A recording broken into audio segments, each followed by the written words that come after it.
Ghana, le président appelle l'Afrique à s'unir pour obtenir des réparations pour l'esclavage transatlantique. Le président du Ghana, Nana Akufo-Addo, a appelé mardi ses homologues africains à faire front commun pour obtenir des réparations pour l'esclavage transatlantique et les dommages causés durant l'ère coloniale. Le continent africain tout entier mérite des excuses officielles de la part des nations européennes impliquées dans la traite des esclaves, a déclaré mardi M. Akufo-Addo lors d'une conférence sur les réparations réunissant des dirigeants africains à Accra. Aucune somme d'argent ne peut réparer les dommages causés par la traite transatlantique des esclaves et ses conséquences. Mais il s'agit d'une question que le monde ne peut plus ignorer, a-t-il ajouté.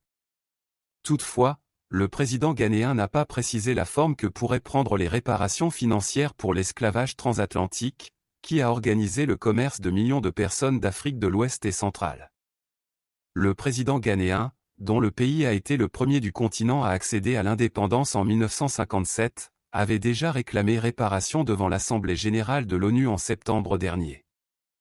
Invitant l'Afrique à collaborer avec les Caraïbes pour faire progresser les réparations, M. Akufo-Addo a ajouté qu'il s'agissait d'une demande de justice légitime.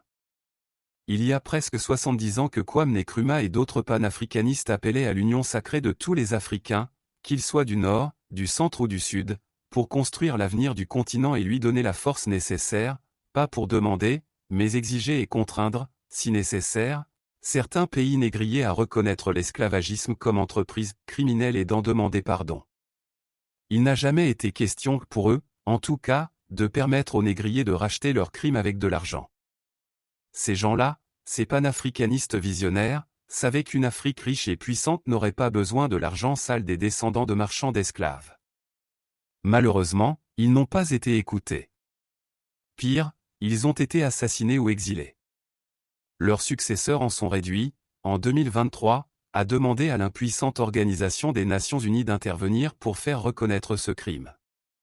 Si M. Akufo-Addo avait lu Fanon, il aurait su que l'ONU n'a jamais été capable de régler valablement un seul des problèmes posés à la conscience de l'homme.